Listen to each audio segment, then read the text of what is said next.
with them in mind, and we got them all online, and it took a long time for them to all conform and do it and scan equipment that comes in, okay, and then we put this in someone's house. But Dan Miller, you remember Dan Miller, he would not conform to the warehouse. Now he's gone, and it never got addressed. And the electrical department, they all wanted to do it a different way, where they would go to the job, they would find the material they needed, and they would just go buy it and then go put it in and not deal with the warehouse. Well, we were doing inventory yesterday, and there was stuff on their trucks and everything, and I got called saying, "Hey, what we want to do it this way because of this." And I said, "No fucking way." I said, "Now is the time to transition every department over to the same way of doing inventory, so it all gets brought on the software, and it's getting scanned coming off the truck into a person's house." And they were giving me all these why they couldn't do it. And I almost caved and said, "Well, okay, that's logical, okay." And then I thought to myself, "No, you guys are going to do this different." I said, "Because the plumbing is plumbing and your trades are heating or electrical or something. But the problem is the warehouse is the warehouse. It's just a different fucking widget on the goddamn shelf. We are all going to do this the same way. I don't care Amen. what it takes. This has got to get done." And we're doing it that way. So now we're reverting back, forcing other departments to get into the warehouse scheme and changing the process of not going to the hardware store. I says, "You know how much money we lose going to the hardware store in labor while you standing there at the counter fiddle fucking around?" How much? A lot. Well, 2 hours per. A lot of times these guys drive two guys in a truck to the warehouse or to the supply They house. still they're still doing that, Wes. Well, yes, they do. Well, sometimes they're a two-man job. See, this is the thing. There may be By the way, I was being facetious, right? I know those things still happen, but I also know that you're trying to prevent it. I think that the point of your story was deeper than that. As far as I can understand, you were using an inflection point. There is a void and there is a problem. Your people identify the problem and they think that they're the first one to come with a solution, which has nothing to do with the way that it needs to be done. And you're right. using that to get them back in shape at the right time. So everything stopped yesterday, the inventory, and they backed up and they started over, which was absolutely beautiful. Maybe I paid a little money for it, but you know what? I says, I am not fucking around with this anymore. I says, these guys are going to conform. If these department heads don't want to conform and use the warehouse, the door's right there. Have their wives drop off the vehicle, and have their wives come pick them up. Because I'm not going to have it anymore. This is my fucking company. I don't care. You guys are looking for comfort. I'm looking to save a buck. And you know what? That's what it's about. Making money, not your comfort. Because it's easier to go to the supply house rather than using our warehouse. Did you get any pushback on that conversation? I did. But, okay, now, Jen, because they are inputting in the numbers for the scanning system for all the material in this program, she's part of this program. So when she called to ask me these questions and I was on speaker, I didn't know I was on speaker, and I went the fuck off yelling and screaming at her.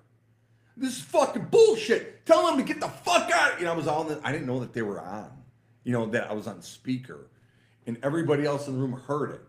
And then she got off the phone with me, and they all said to her, "Man, he just don't get it. He just don't understand."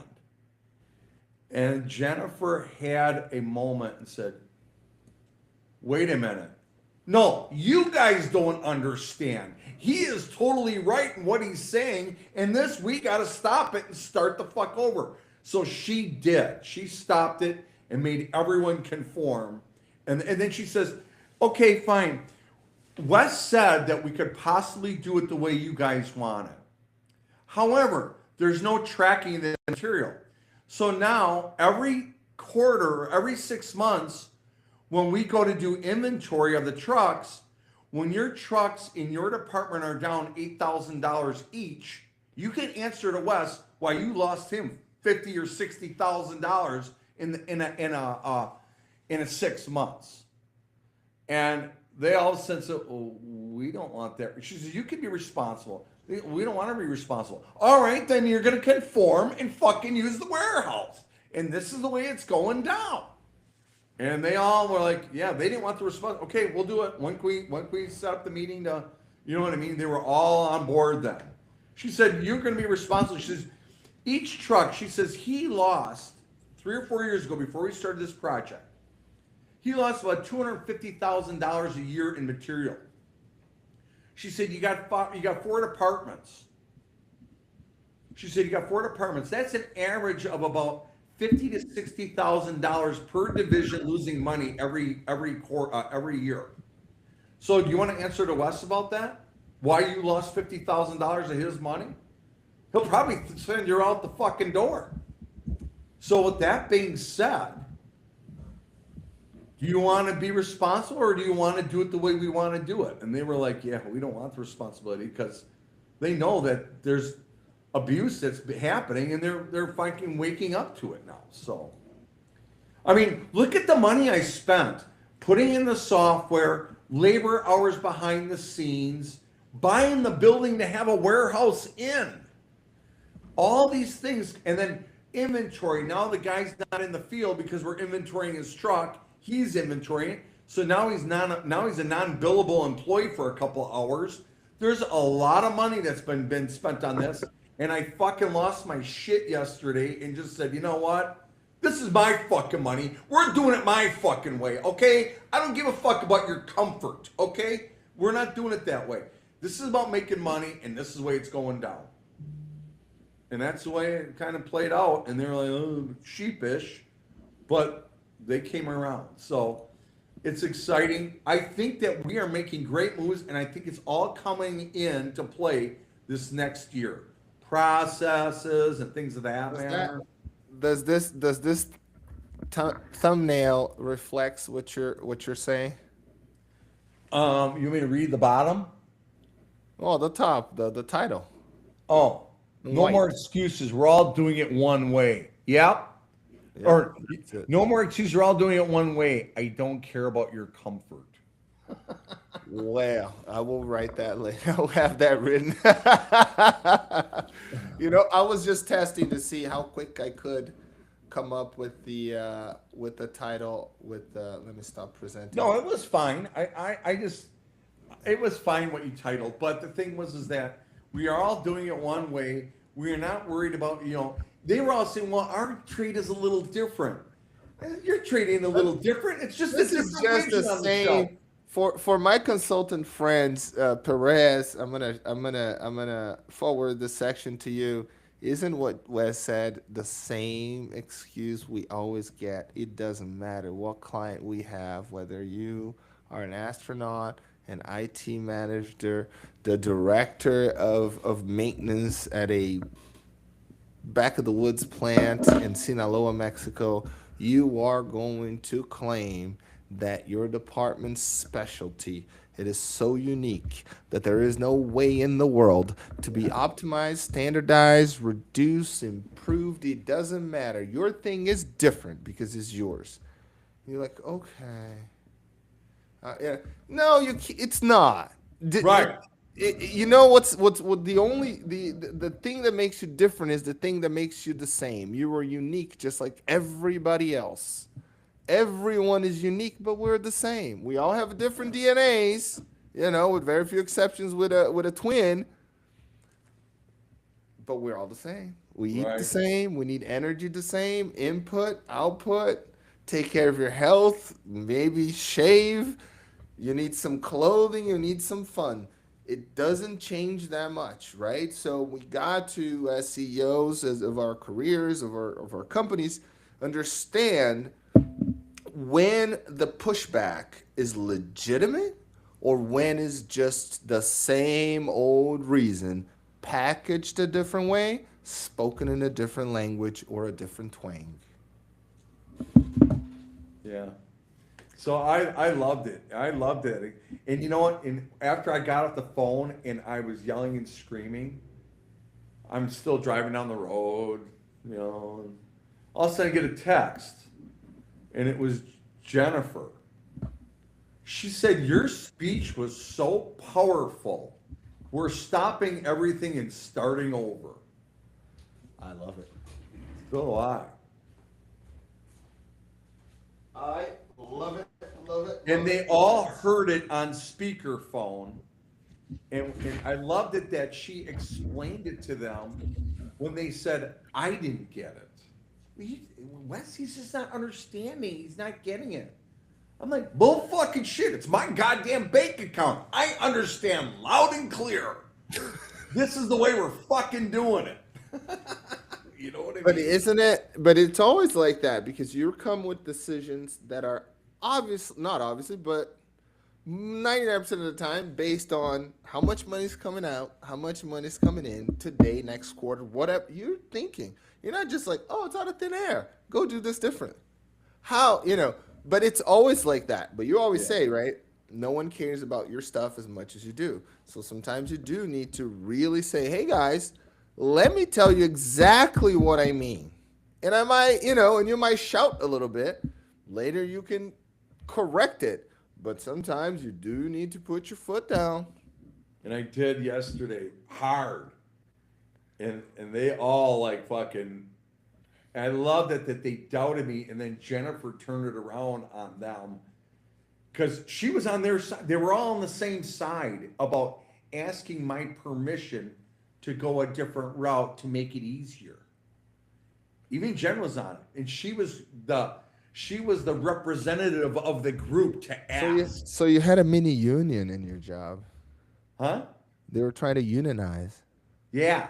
And then I'm kidding. no, but that's what they were doing, and they were, and Jen was on the same team as them until I blew a gasket, and then I woke her up, and then she was a great liaison to explain my frustration and how it's really affecting me that I couldn't convey because I was out of my head to be able to talk correctly. Wes, in your opinion, as a CEO, how do you know when a pushback is legitimate versus just someone avoiding the change?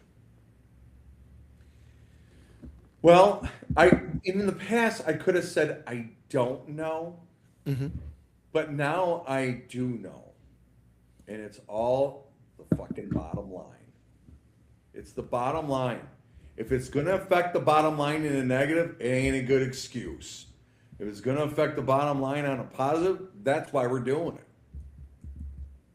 Your thoughts? But all right, so that's in your case from your perspective, but from the perspective that of the employee or the teammates, right? They're giving you an excuse. How Yeah. do you know if it's legitimate or not? Like you ask them, does it impact the bottom line or not? Well, how would that go? Well, I hear them out. I think it through, and if I think it's irrelevant, because I'll have a resolution already, I'll throw that at them. Or like I said, I think it through, and how is this going to affect the bottom line? And then try to avoid that pothole, you know? And maybe resolve it a different way that'll be a win-win for his, I guess, comfort level. I call it comfort, but making it easy. Or, do we have to take this next step and how it's going to make things easier in the future? But just got to get through this. We got to get everyone drinking the Kool-Aid and conforming. Agreed. I gotta put that thing on the screen. Subscribe, like, comment, ask a question. Yeah, I love it. There you go. Are we being recorded right now? Yeah. Oh. So when you said start, yeah. I started. So I was trying to contextualize with with some of the questions that I asked, but those are all like follow-ups, or we're adding to what Wes talked about last week, right? The tough conversations, the whole topic about last week of getting over the hump. Now it's yet another hump, even more foundational, right? Because you built that foundation with that software, ServPro, right? Or no, Pro Service, Service Fusion. Service Fusion. I hate.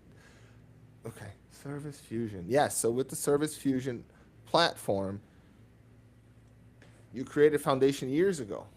You had a good chunk of your organization using, but you still had a considerable chunk of folks that hadn't come. And yesterday, you were able to get them back in the fold versus scrapping something that they haven't even given a chance to. Because why? Because it's hard. And it goes back to your point right now. How is hard impacting my bottom line? It's not, because the hard's not even hard. It's just different. So y'all's complaint are illegitimate. And one of the best ways to get through a legitimate complaint is just say, I'm the boss, go do it. You haven't tried it. You know what I mean? Like, Yeah. go do it. Well, yesterday I did do that. It ended up coming out that way, and it was very effective. I really think that Jennifer was a huge influence in her delivering it with a different delivery than I was giving it. I thought that was very helpful for me. She's got some moxie and knows how to talk, where my weakness, which I understand a lot of times, is my delivery. And I think it's I would say that is my weakness as well, depending on the situation. I think the preparation to even these meetings that are going to be contentious. Sometimes we're so anxious. I'll speak for myself. Sometimes I'm so anxious about a certain interaction that I under prepare, because I'm like, oh, it's gonna be so, it's like I'll figure out on the way or in the moment, but that just means you're going to be reactive, right? So you go through that. But I will say one thing about the liaison, right? Jan, in this situation, the role that Jan played is a role that required relationship and preparation and required trust, right? And having that person that you trust right there, and them being your backup, or the echoing your speech, but also the people having trust on her, because she is not a yes person. So they know that when she kind of doesn't understand, she will be the first one, or between the people that raise her hand. When she shifted, it really shifted, because oh, she saw it and she wouldn't lie to us. So let's go ahead and, you know what I mean? So you're playing in tandem with your team, even though your delivery might have been, less than ideal. Your team has a good structure that they accept that, and not just accepting in the sense that your delivery will not have a negative impact in their performance or in their ability to execute the change. I'll leave people with this. Are there times when you do everything right, and even, your delivery is not the worst, but where people will say yes in your face, but a week from now, they will not be doing what they all agreed, right? Short answer, yes, but for a follow-up, Wes, what would you do in that situation? You got a yes, but then you see it later, folks are not quite performing. That goes on a next future episode. For today, my name is Jay Silva. I am a co-host of the CEO's Grind, founder of Studio House in Brazil, and stay with Jay in Cleveland. I was going to say Las Vegas. Wow. And Is that where we're going? hey, that's the next, And this is Wesley Rosenberg, founder of Building Waters, a connoisseur franchise coming in 2026 to a city. Yeah, near we're all you. excited about that. Yes, we are. And if we don't see you guys until 2026, which I think we will, have an amazing Christmas, holiday season, and New Year's from the CEO's Grind. Hey, are we gonna be? Are we gonna do a CEO's grind next week on Christmas Eve or not? Great way to ensure that I have to clip something. So I do not know. No, we were going to talk about that. I don't know because you said you're having a lot of Christmas parties at your company and doing all kinds of things. So I'm flexible. Yeah, well, 8 o'clock in the morning, I probably should be available. Let's put it on the back burner. Yeah, let's do that. Let's try to do it, but if it cancels, we're not going to be upset with each other. Fair enough. I sure won't. I'm trying to plan that at least one Christmas trip with the family. I haven't been able to do something in like an indoor water park or some stuff like that. That'd be Oh, awesome. nice. Sounds like fun. Yeah. All right. All right. Later, Good stuff, everybody. man. Take care. Bye bye.